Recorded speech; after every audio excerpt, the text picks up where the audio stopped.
Juntos Logramos Más es una campaña que busca informar y concientizar a autoridades y población acerca de las problemáticas sociales que existen en la región. Asimismo, lograr el compromiso de ambas partes para obtener las mejoras deseadas. Amigos, muy buenos días, bienvenidos a una nueva transmisión aquí en nuestra página oficial de Facebook, Juntos Logramos Más. Mi nombre es Adrianita Dioses Nunura y en la conducción me acompaña Fernando Tronco Toros. Buenos días, ¿qué tal? Soy Fernando Miguel Toro Troncos y el tema del día de hoy es la automedicación. Y para ello nos acompaña un experto en la materia que nos brindará valiosa información sobre este tema. Así es, Fernando, ya nos encontramos con el doctor Arnaldo Vite Quiroga. Él es médico anestesiólogo y presidente de la Federación Médica de la Región Piura.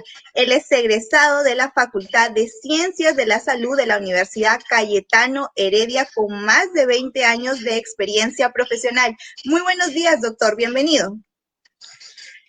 Muy buenos días, Adriana, muy buenos días, Fernando. Un placer estar con ustedes tratando de llegar a la población con algunos mensajes referentes a la salud. Gracias a usted, doctor. Y para empezar con esta entrevista, tenemos información relevante sobre la automedicación en la ciudad de Piura. La infectóloga del Hospital 3, José Cayetano Heredia, de la Red de Salud, Claudia Quesada Osorio, señaló que en el 2020, de cada 10 personas que atendía, 7 o 6 ya se habían automedicado antes de llegar a la consulta. Para muchos, automedicarse es sinónimo de autocuidado. Pero en realidad, doctor, ¿cuál es la diferencia entre estos dos términos, automedicarse y autocuidado? Bueno, automedicarse va a significar para los médicos que el paciente ya tomó una decisión de iniciar un tratamiento sin la debida consulta y sin la debida prescripción del facultativo, ¿no? Y el autocuidado significa poder tomar todas las medidas necesarias para que podamos evitar cualquier situación adversa respecto a la salud. Ya puede ser con medidas preventivas de higiene, de barrera ahora que estamos en la pandemia, de aislamiento o de cuarentena en caso de que se tengan síntomas. Ese tipo de actitudes ya indican un autocuidado. En cambio, ya cuando ingieren se inicia un tratamiento sin la debida evaluación o la indicación de un facultativo, ahí ya estamos hablando de automedicación. Doctor Arnaldo. Y quiero agregar otra situación que quiero agregar aquí, porque muchas veces el paciente dice, no, yo no me he medicado solo. A mí me lo indicó el boticario, el farmacéutico. Eso también está incluido dentro de la automedicación. Claro. Doctor Arnaldo Vite, los especialistas de la Dirección General de Medicamentos, Insumos y Drogas del Ministerio de Salud señalan que el uso excesivo de antibióticos genera efectos secundarios como, por ejemplo, la resistencia. Entonces, ¿qué riesgos y consecuencias trae la automedicación? Sí, mire, el gran riesgo que indica a la DIGEMIT en el tema que usted lo manifiesta, lo podemos, lo deseo graficar con un ejemplo. Cuando nosotros realizábamos nuestro trabajo de internado en la ciudad de Lima, ya hace muchos años, nosotros veíamos de que a un paciente en un hospital necesitaba, para poder solucionar su problema infeccioso, de drogas de la más alta generación, del más alto costo. Porque las drogas básicas generalmente ya no eran efectivas para combatir a determinadas infecciones. Y eso era no solamente un problema para la parte económica, sino porque el virus, al crear resistencia, desgraciadamente ya no, a veces no teníamos, como se dice, ninguna otra alternativa en drogas como para dar solución. Pero mire, cuando yo me fui a trabajar a la selva, y en mis primeros años, y allá en la selva no contábamos con drogas de la más alta generación, simplemente contábamos con medicamentos básicos. Un medicamento básico al cual yo dudaba, por la experiencia, por la poca experiencia que tenía en ese momento de que podía ser tan efectiva, pero en una población de la selva virgen donde no se recurría mucho a la automedicación o a estar tomando medicamentos, era mucho más efectiva que una droga de alta generación, para que usted pueda más o menos entender de qué cosa estamos haciendo con nuestra automedicación. Nuestra automedicación, si bien es cierto, nos puede solucionar el problema en sí, el que estamos pasando, pero nos va a crear un problema futuro de que nos va a dejar en realidad sin alternativas necesarias como para afrontar problemas más graves, dar solución a problemas más graves. Entonces yo creo que con este ejemplo podemos decir pues que la racionalización, porque así se denomina, del uso de medicamentos, de antibióticos, es necesario que la población pueda entender y que no podemos estar tomando estos medicamentos como si fueran, disculpe la comparación, como si fueran caramelos, como si fuera uno adquirir a la botica un caramelo, una galleta, un chocolate, una golosina. No, acá se trata de apoyarse en el conocimiento científico, de poder decidir cuál es el medicamento necesario y preciso para eso. Y un poquito, discúlpeme que me extienda un poco más, pero me gusta siempre graficar las situaciones. No se preocupe, doctor. Cuando yo era estudiante, me pidieron exponer un tema sobre una enfermedad. Entonces, uno, para poder lucirse, expuse el tema y al final, cuando indicábamos la alternativa del tratamiento, me había ido a revisar la bibliografía en ese tiempo y llevé el artículo que había salido el mes anterior en el New England,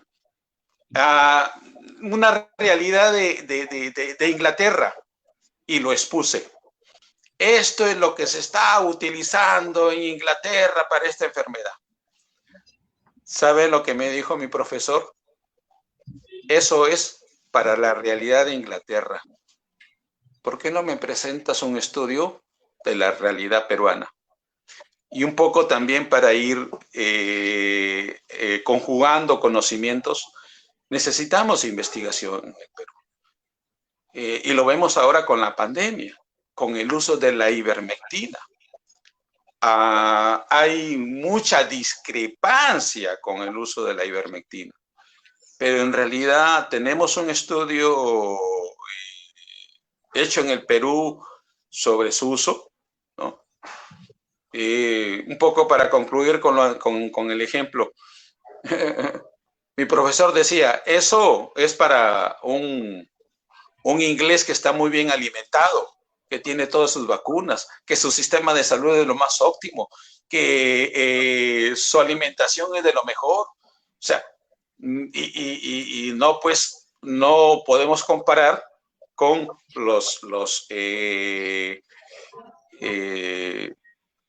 con los pobladores, con la población peruana, que en realidad pues es desnutrida, es anémica, tiene otras condiciones de vida y bueno, tampoco no ha sido sometida a otros tratamientos, y como se dice, en cuanto a tratamientos, es una población virgen, como se lo manifesté en el primer ejemplo.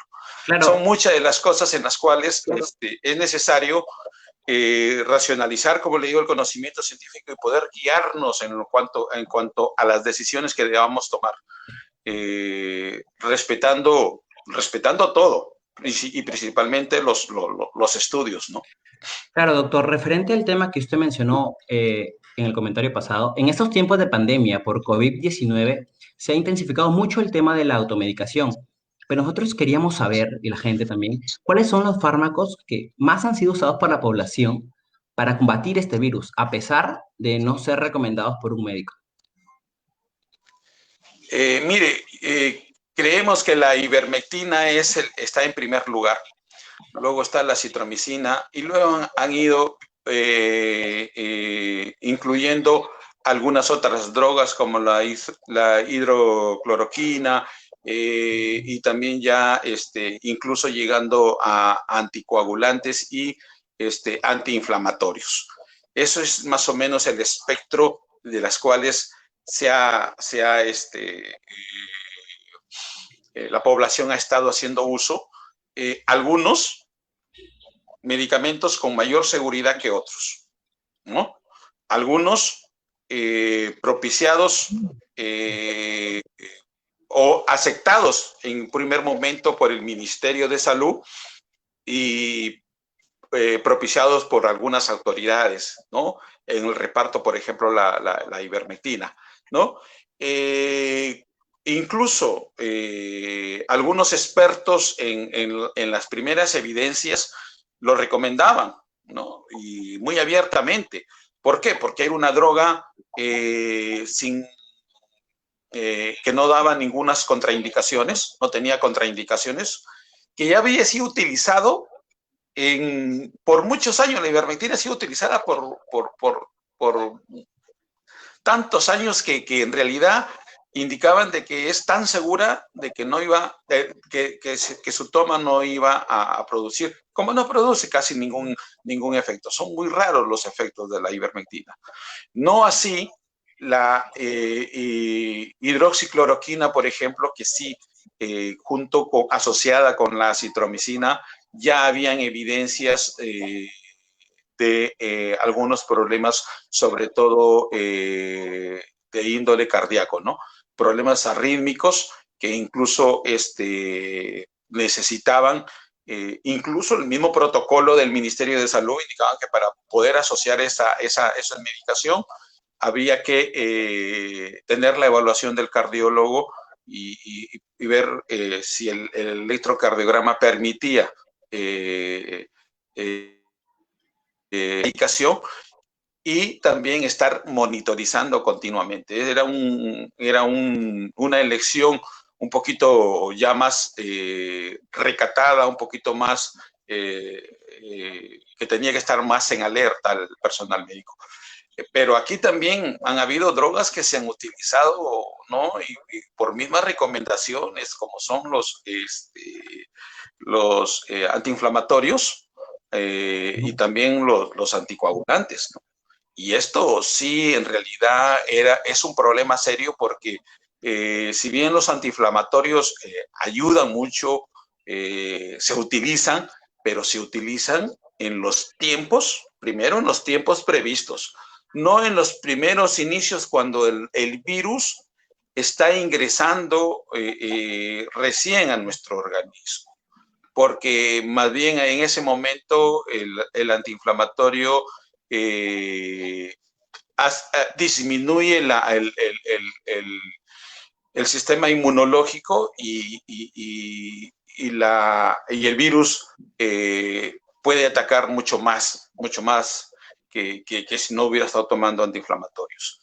Y en cuanto a los anticoagulantes, pues había que junto con los antiinflamatorios era necesario un monitoreo, era necesario un momento, era necesario una evaluación, incluso a través de cifras de laboratorio, porque pueden desencadenar, pues en caso de los anticoagulantes, algunas hemorragias, como se han visto, masivas, ¿no?